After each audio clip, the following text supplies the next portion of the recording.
Hello viewers, are you experiencing sorry an error occurred email not allowed error problem on Telegram? In this tutorial, I'll show you how to fix this problem. So let's see the step.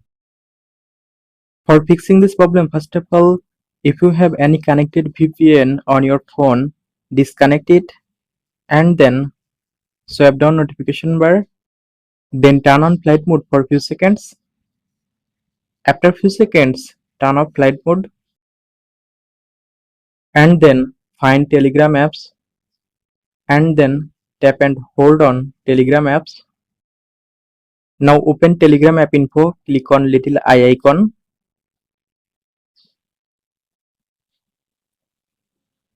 Then go to storage option.